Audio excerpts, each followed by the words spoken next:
I'd say Randwick's outstanding. You get a marvellous perspective of the finish, the final 100 metres. When you see what I see and then you watch on TV, I think you get a much better perspective from this broadcast box. This is my favourite in Sydney of the metro tracks, but I have to say Sha Tin was pretty good as well, and it had that added feature there at Sha Tin. There was no window in the box, which means you're not dealing with glare off the window or little glitches, and you can hear the crowd a lot better as well. No, just the whole crowd atmosphere, both at Sha Tin and also at Happy Valley, was electric. I think everybody that works in Hong Kong at the Jockey Club would always get excited around that international time, because a lot of fresh faces coming into town, different people to catch up with, and you knew that week period, that was the showcase of Hong Kong. The first year I arrived, I'd only been in the country a few months, was when Fairy King Prawn won the very first running of the sprint, and back in those days, I think in the first 7 years or 6 years or so, it was run over 1,000 metres. Fairy King Prawn was the best Hong Kong horse at that stage, and he won impressively. But I think what was good about Fairy King Prawn's win that year was it set the benchmark for arguably one of the greatest battles of all time in the history of any Hong Kong international race, the matchup of Fairy King Prawn and Sunline the following year over a mile.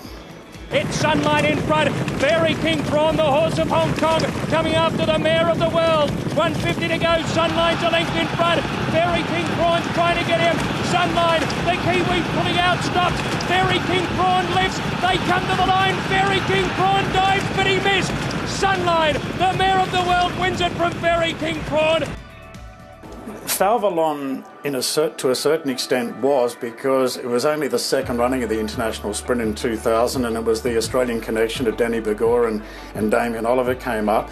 And, it was a moment that I think the Australians sat back and thought, well, if Falvalon can win the big Group 1 over there, perhaps we should start thinking about targeting this race. And then Falvalon came back 12 months later and did it again. It was just rinse and repeat.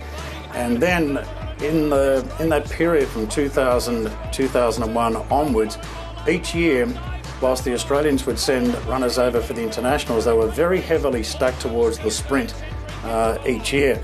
Arguably one of the greatest horses in the history of Hong Kong racing is Silent Witness. And at the time, he extended his record to 17, but I think when he won his first international sprint, he'd won 7 races leading up to that. Went out a short price favourite, won again, and then he came back the following year and won again. And I think he extended his sequence to 13 wins. Now back then, this was something pretty special. The likes of Winx and Black Caviar have treated us to have a completely different mindset about winning sequences, and Silent Witness kept it going, and he won 17 in a row until he was finally beaten, ironically, by his stablemate when he stepped up to a mile. My first year was 2006, and I have to say I was so keyed up about that day, but the race. Not just for the race or for the fact that it was my first international meeting calling. I was very excited to call the great Takeover Target, who'd been on that global assault. He won in the UK, won the Kingsdown Stakes. Then he went to Japan and won the Sprinter Stakes, and that's been a marvellous, very strong lead-up race for Hong Kong, the Sprinter Stakes. All the best Japanese sprinters go through it. So the scene is set. Takeover Target is flying. He's going to take on Silent Witness, who at this stage in 2006 is a little bit past his best. And then there's the boom spreader, Absolute Champion. Now the problem was with Takeover Target, following Japan, I think he's a horse that had a lot of issues, and he was injected with a travel relaxant.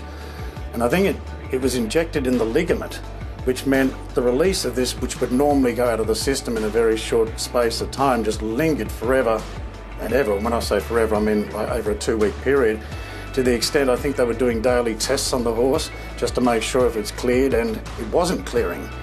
But the connections of Takeover Target wanted to hang on for the very last minute and just hope by some miracle on the Saturday morning it's out of the system. But unfortunately, no. and the news came through, takeover target will not be running. And I have to say, I was quite devastated by that news, although I knew it was coming, but was sort of, hoping for a miracle there. So I thought, okay, well, this is going to be a bit of a non-event now. But how wrong I was. That win of Absolute Champion that day was sensational.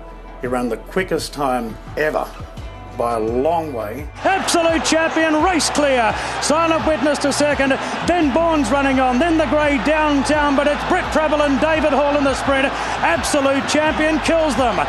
What a performance by Absolute Champion, and what a story. The first year Lord Kanaloa came over, he was awesome, and his jockey was quite a unique character in the saddle as well. Yasunari Iwata, the way he used to was bobbing up and down, it was very distracting. Anyhow, 12 months later, Lord Kanaloa, on the first time Lord Kanaloa went around, he was well in the market, but he was a short price favourite for his last assignment, and that was the farewell before he'd be retired to stud. And well, from the 200 metres he just extended right away from them. The tail was going up, and I think I even suggested he's waving farewell to the crowd. Lord Kanaloa was, I think it was one of the real great wins. But away goes Lord Kanaloa.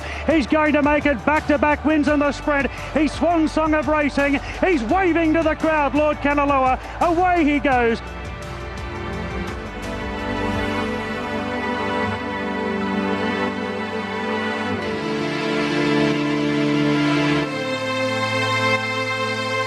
And we're just about right now. The light is on, and we're ready for the Tab Everest of 2020. The grey flash is starting to cut loose. Here he comes. Classique Legend storms to the front and kicked away. The grey flash is now an Everest legend. Watching him win the Everest, the pinnacle, and fully aware of what was going on in the background, that the plan always was for him to go to Hong Kong, and there have been blips that prevented him in the past, and it's one of those tricky situations. Do you be selfish and say, I don't want him to go, or enjoy what he could bring to the world racing scene in years to come? And I'd like to look at it in the latter, because regardless of how he performs in this year's sprint, it's been a very rushed preparation. I think Classique Legend has the potential to go on and become one of the greatest Australian sprinters of all time. This is a rush mission.